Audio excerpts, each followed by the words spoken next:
নমস্কার, কেমন আছেন সবাই? গ্রিন গ্রাম অ্যান্ড কুকিং চ্যানেলের আরও একটি নতুন রান্না নিয়ে আমি চলে এসেছি।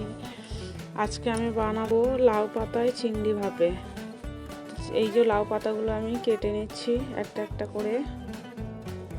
এবার আমি চিংড়ি মাছটা ভালো করে মশলা মাখাবো।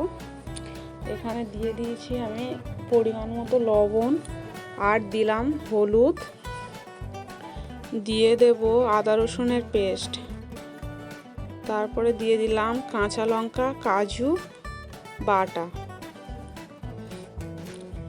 তারপরে দিয়ে দেব আমি সর্ষে বাটা দিয়ে দিয়েছি।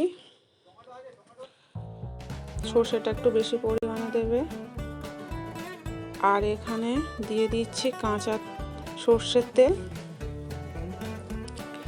এবার আমি ভালো করে মশলাটাকে চিংড়ির সাথে মাখিয়ে নেব। এভাবে ভালো যতক্ষণ বেশি মাখাবে ততক্ষণ চিংড়িটা ভালো মশলার সাথে মিশে যাবে। উপর থেকে দিয়ে দিলাম একটু জিরের গুঁড়ো। এবার ভালো করে মিশিয়ে নিয়েছি। এবার আমি এখানে লাউ পাতাগুলো একে একে রেডি করে নেব। তো আমি এখানে লাউ পাতার উপরে একটু সর্ষে তেল দিয়ে এটাকে ভালো করে মাখিয়ে নিতে পারেন। আপনারা ব্রাশের সাহায্যে করতে পারেন। আমার কাছে ব্রাশ ছিল না, তাই আমি হাত দিয়ে মাখিয়ে নিচ্ছি।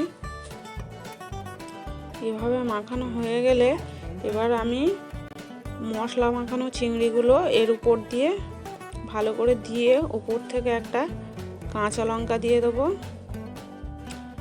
কাঁচা লঙ্কা দিয়ে এবার পাতাগুলোকে আমি ভালো করে মুড়িয়ে নেব। আপনারা চাইলে সুতো দিয়ে এভাবে বাঁধতে পারেন। আমি সুতো দিয়ে বাঁধছি না, আমি একটা সুতো দিয়ে বেঁধে দেখাবো। এভাবে সবগুলো রেডি করে নিয়েছি। এবার একটা আমি সুতো নিয়েছি, একটা সুতো দিয়ে বেঁধে দেখাচ্ছি।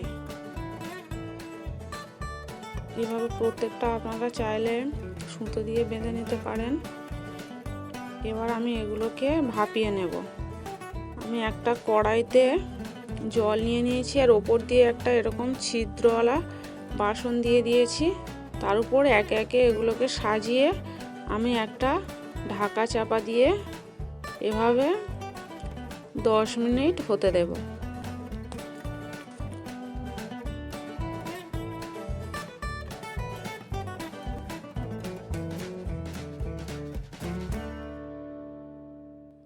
দেখুন আমার কি সুন্দর এটা সিদ্ধ হয়ে গেছে। এবারে একটা একটা করে এরকম দুটো চামচের সাহায্যে উল্টে দিতে হবে, উল্টে অন্য পিঠটা হতে দিতে হবে। যদি আমার এই রেসিপিটা ভালো লেগে থাকে তাহলে প্লিজ লাইক করবেন, আর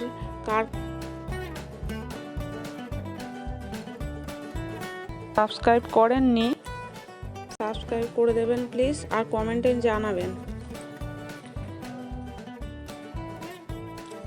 বাকিগুলো আমি এইভাবে ভাপিয়ে নেব। দেখুন আমার লাউ পাতায় চিংড়ি ভাপাটা রেডি হয়ে গেছে। এবার আমি আস্তে আস্তে এগুলোকে খুব আলতো হাতে তুলে নেব।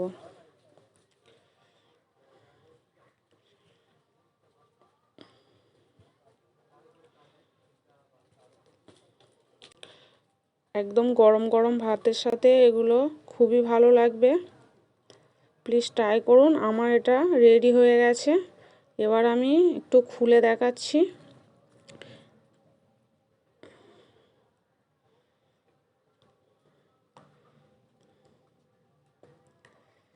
দেখুন কত সুন্দর দেখতে হয়েছে।